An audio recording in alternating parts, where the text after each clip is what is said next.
All right, so we've got a few studies to get through over the next few months here. I've been spending a lot of time pulling together a lot of information for a larger project that I'm working on, which is Earth and Water. It's gonna be really cool, a lot of cool info, a lot of cool illustrations.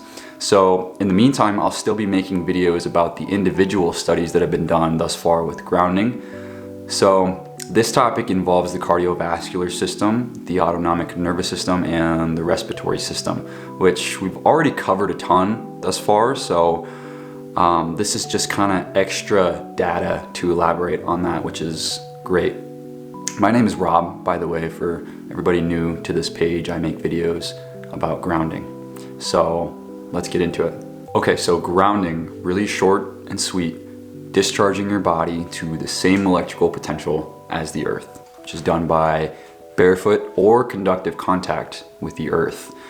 A ton of benefits. We won't go into all of them here due to the amount of time that would take, along with explaining the exact mechanisms at work, the biophysics, the electrophysiology, the biochemistry, which I've gone into in other videos, so just watch those. So grounding, everything you need to know for right now. I like to call these the big three that are happening when you ground. 1, density of negative charge increases in the body. 2, increased capacity to manage oxidative stress and inflammation. And 3, charges the water protein matrix battery. So this was a study done in 2010 and looked at the effect that grounding had on skin conductance, perfusion index, blood oxygenation, respiratory rate, and pulse rate, which are all pretty common vitals and can give you a decent idea on the status of the cardiovascular system, the respiratory system, and the autonomic nervous system, which HRV is actually a good way to measure all of these simultaneously, and I've covered that in my HRV video. But what they found were changes in blood oxygenation, respiratory rate, and skin conductance. So before we get into the study, let's talk about these a little bit. So what are these measurements and why are they important? Let's start with the easy one, which is respiratory rate, or respiration rate. This is the amount of breaths that you take per minute. And this is one of the vital signs that's commonly measured in a clinical setting, along with blood pressure, temperature, pulse rate. And it's highly regulated to enable your cells to produce the right amount of energy at any given moment. And it's actually the vital that's found to be neglected the most, which is interesting considering how important it is. So arterial hemoglobin saturation, which is measured with the pulse oximeter, that by itself doesn't constitute an adequate monitoring of ventilation, and that's why it's very important to measure respiratory rate by itself along with the other vitals. So an average respiratory rate or respiration rate for an adult person at rest is going to be between 12 and 16 breaths per minute. So that leads to our next parameter, which is blood oxygenation or oxygen saturation, or hemoglobin that is bound to oxygen compared to unbound. So hemoglobin has 4 globular protein subunits, and each of those subunits is associated with a heme group. So those make for 4 binding sites that can bind with oxygen. And the hemoglobin molecule is capable of carrying up to 4 oxygen molecules. And this oxygen is carried by red blood cells.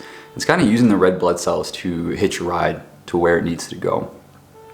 And this is very, very tightly regulated because your cells need oxygen to function. Not too much and not too little.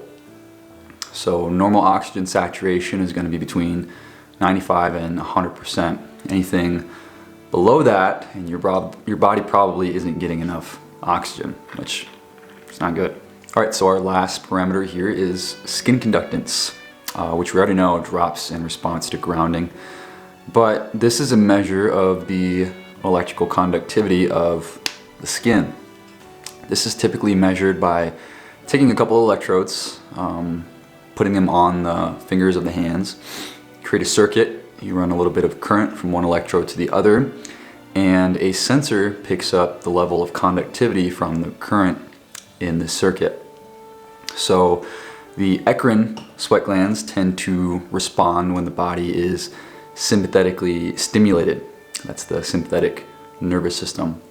So if you remember from my videos on HRV and vagal tone, the sympathetic nervous system is a branch of your autonomic nervous system that's mostly involved in your stress response.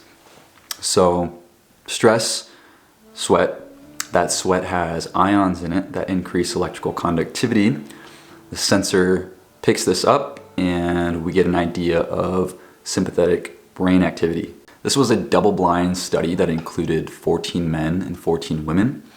And they were either grounded or insulated. All they had to do was sit in a recliner for a couple hours. So data was collected in 40-minute increments. So there's 40 minutes where everybody was insulated, followed by 40 minutes where they were either grounded or remained insulated, and that was followed up with another 40 minutes where everybody was insulated. All right, what did they find? This is for the grounded group. They found that skin conductance went down immediately upon grounding, and it went back up when the ground connection was cut. They found that respiratory rate increased when they were grounded, and this persisted into the next 40 minutes, which was insulated. They found that blood oxygenation went up while grounded, and it went down when they went back to being insulated. So what do these results potentially indicate? Well, we can start with skin conductance, which has been recognized for a while now to be a measure of autonomic function. Going back to a little bit earlier, skin conductance tends to increase in response to stress or sympathetic activity. So skin conductance going down could indicate that grounding is improving the parasympathetic branch of the autonomic nervous system, which we already know because grounding does improve HRV and it does improve vagal tone. And if we combine that with the results of increased blood oxygenation and respiratory rate, what do we have? So blood oxygenation increased upon grounding, which would necessitate an increase in respiratory rate. Blood oxygenation went down when the ground connection was severed. And it seems that insulation alters some process or metabolic activity that was initiated upon grounding.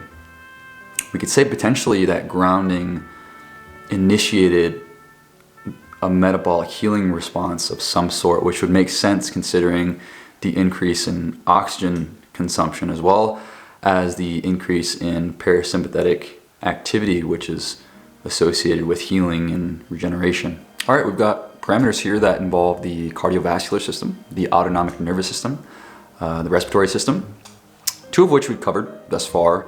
What we haven't touched on yet is respiratory rate. So, and these are all tied together, again, in heart rate variability, which are those B2B alterations in heart rate, which indicate how well your body is adapting to stress. And we know that grounding improves heart rate variability. So not to be redundant with anything, but this is just different data to support benefits to those systems. So key takeaways: grounding improves the cardiovascular system, it improves the autonomic nervous system balance, and well beyond that. So hope you guys like this video. A lot of really cool things going on in the body when you take off your shoes. So bye now.